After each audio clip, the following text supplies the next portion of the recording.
ผู้ชมคะความรุนแรงที่รัฐยะไข่ยังถูกจับตามองอย่างมากนะคะในสายตาของประชาคมโลกค่ะจากนี้ไปแนวทางการแก้ปัญหาควรจะเป็นอย่างไรนะคะหลังจากเกิดความรุนแรงไม่ต่ำกว่า2 เดือนแล้วโดยเฉพาะชะตากรรมของผู้คนโรฮิงญาวันนี้ผู้รู้จากสหรัฐและจากแคนาดานะคะจะมาร่วมกันแลกเปลี่ยนเป็นผู้ที่ศึกษาเกี่ยวกับชะตาชีวิตของคนโรฮิงญามาต่อเนื่องกันหลาย10 ปีทีเดียวค่ะท่านแรกนะคะดร. ฮาบิบ ซิดดิกิตผู้อำนวยการศูนย์ค้นคว้าวิจัยเกี่ยวกับอารักันพม่าเป็นนักเคลื่อนไหวด้านสิทธิมนุษยชนค่ะอีกท่านนะคะดร. อาบิด บาฮาจากแคนาดาเขียนหนังสือเรื่องดังนะคะพม่าที่สูญหายและวิเคราะห์เรื่องการปรองดองและการสร้างอนาคตของกลุ่มชาติพันธุ์ในพม่าค่ะ Thank you both of you for joining us in ตอบโจทย์ It's a pleasure.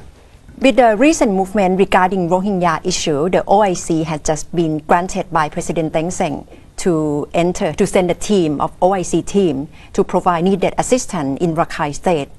Is it too late, too little? It's better than nothing. Let's put it that way. Myanmar has been a very closed society for many years.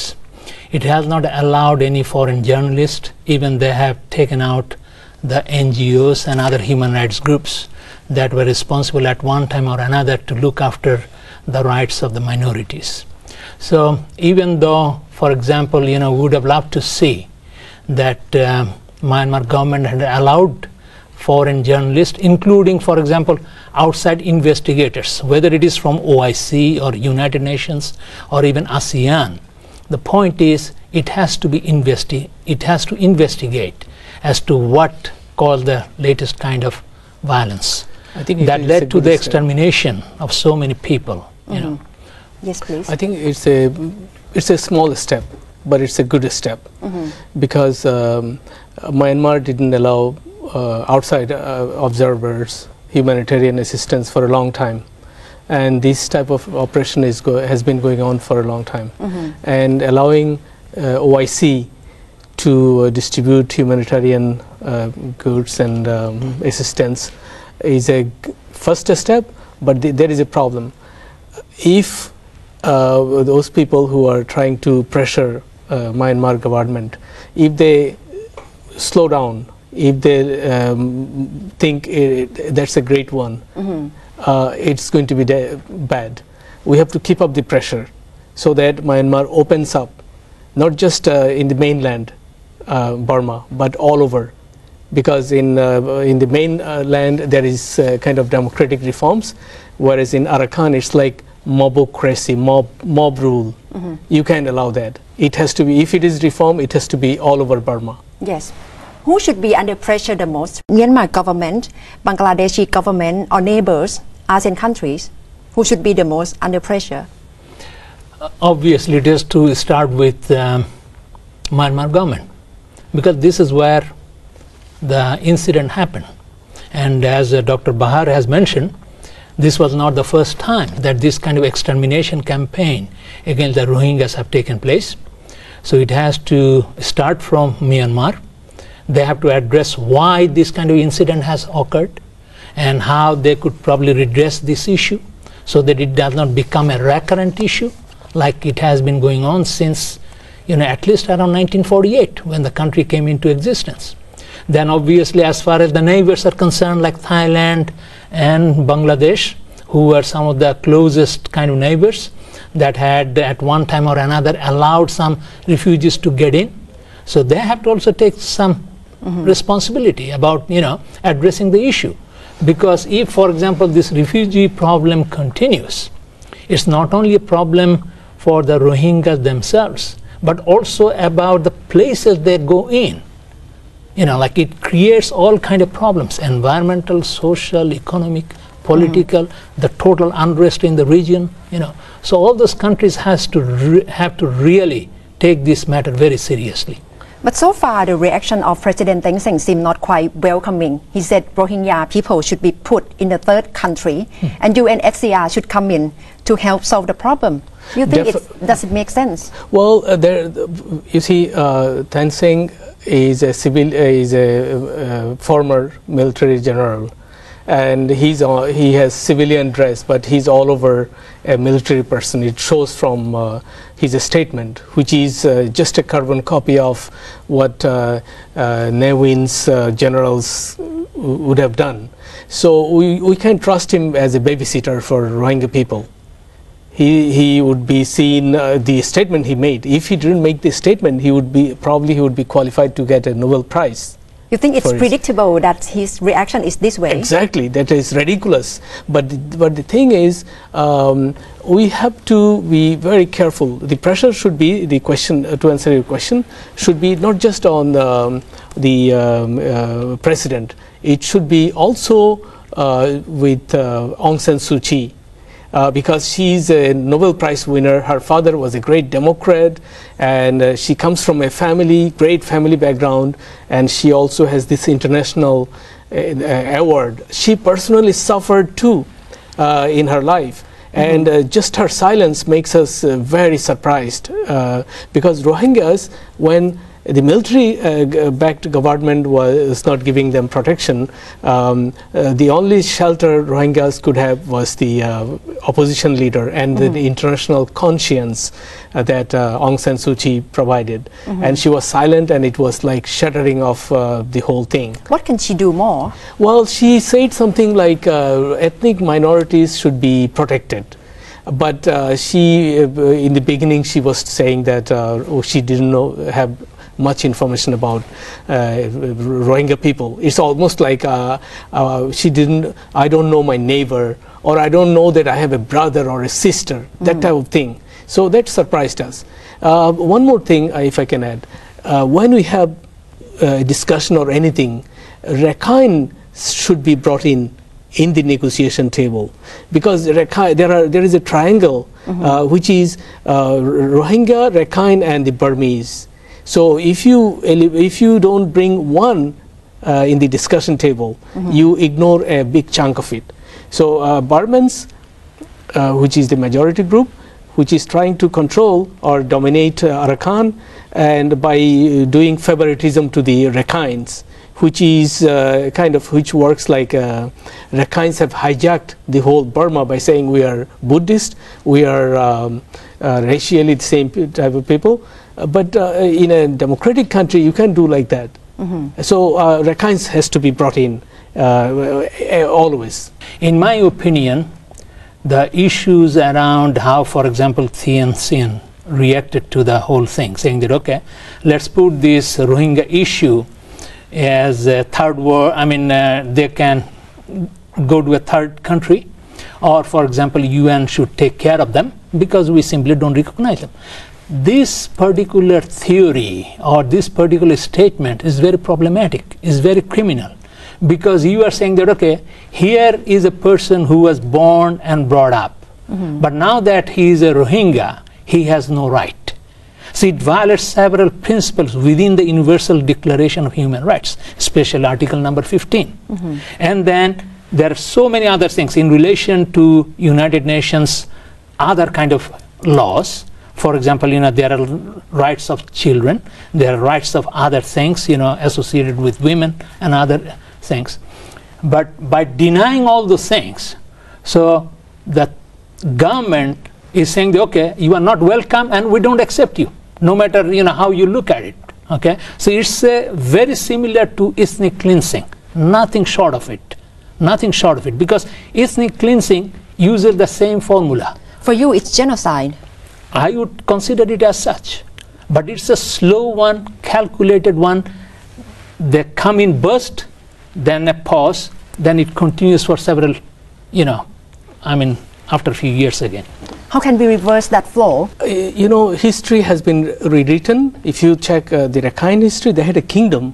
When there is a genocide, there are preconditions to have a genocide happening in a country, and there has to be a kingdom, and the people lost it, and they want to go back to that kingdom. So Rakhines are trying to get back to that independence, and Rohingyas are the first target to get rid of them, and they claim the entire place as their own. And then they are going to fight against the Burman domination, and then they are hoping for a miracle to happen, and they get back to their. So for now, they are fighting against the Rohingyas to claim the entire place for themselves. I think what we have problem here is just that we are in Thailand now, and just to put this in the context, Burma says that these people are from Chittagong of Bangladesh. They are illegal immigrants to Burma. But you see, Chittagong is a very peaceful place, and the GDP and all those things are much higher. Although Burma is a big country, in Bangladesh the GDP is quite higher. So why should people go there when there is this oppression going on of the same type of people against this type of people? So these are all made up stories. Think about Thailand. Being a neighbor of Burma is not a pleasant thing. You have lots of refugees coming, and Thailand is a big sufferer. So Arakan produces refugees, and that goes to Bangladesh. So we have to fight together that this has to be stopped. One more thing though, there is an ideology behind it. The Rakhines have a Buddhism which is not like average Buddhism. They call Rakha Buddhism, which is to claim that Arakan is for the Rakhines only in the Buddhist understanding, which allows them to get rid of everybody. So it's a sect. It's not Buddhism, it's a sect of Buddhism which brings the monks in the fold to fight against anybody who is considered as outsiders. Deep division has happened between Rakhine Buddhists and Rohingya Muslims. But Rohingya Muslim, of course, would like to get back and live in Rakhine state. How can they be both living together? Obviously, several things could be done. Number one thing is addressing the 1982 citizenship law, which has virtually taken all their rights, so that they are considered to be illegals or foreigners. So that has to be repealed or amended. That way, not only the Rohingyas, but also a lot of other affected minorities. For them to gain citizenship. Exactly. The second thing is obviously, for years, the regime and the Rakhine intellectuals and leaders have promoted xenophobia, racism against these people. Very similar to the way, for example, you look at Germany during the Hitler era. So there was those recipes of fascism very much intact within Rakhine political discourse. If you look at, for example, any of the internet sites where the Rakhines are really writing things, you see so much hatred, intolerance against the Rohingya people. It's unbelievable. So we have to address that issue also. So the Rohingya issue cannot be solved without addressing those issues around intolerance. There has to be education telling the people, look, these Rohingya people are not aliens. They did not come from Bangladesh during the British era, nor after 1971 when Bangladesh came into existence. They have been living there for centuries, and it is in our history books. It is agreed on by great historians even today that have done lots of research that the Rohingyas have a claim older than even the Rakhine people. Is citizenship law the only way for national reconciliation in Rakhine state? Citizenship law is such an important thing. Let's say if you ask me what is the most important thing, I would say citizenship law. Citizenship should be restored. Citizenship should be restored, and citizenship should be restored. Because without that, they are foreigners in there. And foreigners, you can just do anything with the foreigner because they don't have any rights. Also want to address this, from the 1920s, there has been a movement going on. Not too many people know about it. Only lately we are becoming aware of it. To claim entire Arakan for the Rakhines only. And they are changing the history of Arakan and renaming places like Akiab is now Siddqui.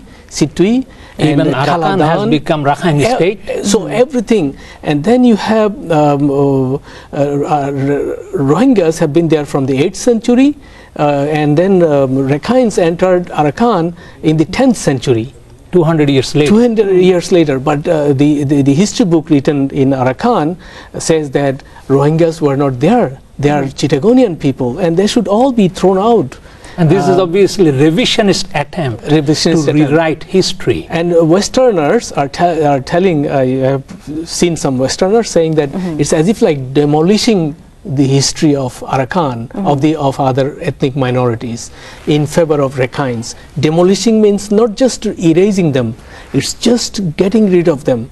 So demolition of the traces of Rohingya history is one thing, which is in the literary area, and there is physical demolition, which is burning their houses, torturing them, so that they leave Arakan. It's fascism in pure and simple form, and it's genocide, of course, because they can marry, they can have reproduce, which is one, and everything is planned. It's not.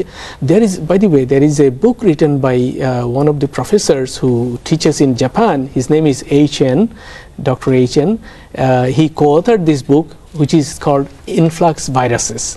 So Rohingyas are being branded as viruses, and when you have virus, if you don't get rid of them, they will finish you. So that bad, and vigilantes know about it, that these are dangerous people. If you don't stop them, if you don't get rid of them by killing or by exterminating them from the land, they are going to finish you. If you argue for citizenship law to be introduced, to be reintroduced for endorsement of being citizenship of Rohingya, where the pressure should be coming from? Should it start from Muslim country that coming out and having protests to support Rohingya people? My suggestion would be, it should have come from somebody like Suu Kyi to begin with. From inside the country? Exactly. And then obviously the entire region, ASEAN. ASEAN should take a lead on this, in a sense that it is a problem of ASEAN. And obviously if they fail, and probably they have not done as much as they should, then OIC or even UN. Problem is, what I am seeing is a pure case of racism that is equivalent to what I call is neo-Nazi fascism, and it is unacceptable in our time. There is no compromise on it, and if we let it go, it would be the greatest crime that we do to our people, to our generations. What if the Myanmar government insists that this is an internal issue, domestic violence? They cannot simply whitewash the crimes that have been going on under the pretext of, okay, the Rohingyas are outsiders. The history is all written about it. For example, that they are the indigenous people, and even Aung San himself made that statement. Then there was also Sao Thaike, who was one of the founding fathers of Burma, and he himself said that if Rohingyas are not indigenous, nor am I. And he is a Shan leader, you see. So there is no way they can deny those. And better, I mean, the faster and sooner that the Myanmar government accepts them, it is better for everybody. Not only just for, the Rohingya people, but for, the Burman entire region. Otherwise, we would get into international situation which won't be to the likeness of anybody, Because when you corner a cat and he has no way out, it's going to bite back. As simple as that. If the change has to start from inside the country, from internal politics, what do you see the possibility of opposition party and LD party moving from inside the country? Will it be possible? It is possible, and it was the expectation from us that Aung San Suu Kyi would be dealing with it, especially because she has been very vocal about human rights and all those things. Talking about citizenship law, Rohingyas were declared stateless on the basis of 1823 law, 23 date, that they entered Burma with the British occupation, and they came with them. Whereas the fact of the matter is that Rohingyas were there. A British historian interviewed some Burmese people, and they said they are Rohingyas inside Burma, and it was in 1799. So if 1823 is the date when Burma was polluted by European or white people entering Burma with some brown people from India or Chittagong, Burma was already polluted because Rohingyas were there in the year 1799. So that doesn't apply. And by the way, this is a racist understanding of how to decide somebody's citizenship, because it's a kind of ethnic cleansing or purity of race. So this shouldn't be accepted by the international standard, because Burma lives in the 21st century, and when the president says we are going to go for democratic reform, you have to consider this first. Someone told me if you raise a Rohingya issue, you just ruin the entire thing. I said no. Constitution, the duty of constitution, work of constitution is to guarantee an individual's right. And if you cannot take the Rohingya rights, you don't have anything there. So Rohingya rights should be first shown that we are dealing with every citizen's rights, and we are starting with the Rohingya case. If nothing has changed at all, what will happen to the life of the Rohingya? Miserable. That's it. ทั้งหมดก็คือตอบโจทย์สำหรับวันนี้นะคะฉายภาพจากผู้รู้2ท่านนะคะนักวิชาการ2ท่านที่ศึกษาชีวิตของคนโรฮิงญาและหวังว่าจะมีกลไกจากประชาคมภายนอกเข้าไปเพื่อดูแลผู้คนที่กำลังเจอปัญหาความรุนแรงที่กำลังเกิดขึ้นที่รัฐยะไข่ค่ะ Thank you both of you for joining us ทั้งหมดคือตอบโจทย์สำหรับคืนนี้ค่ะดิฉันณัฐฐา โกมลวาทินสวัสดีค่ะ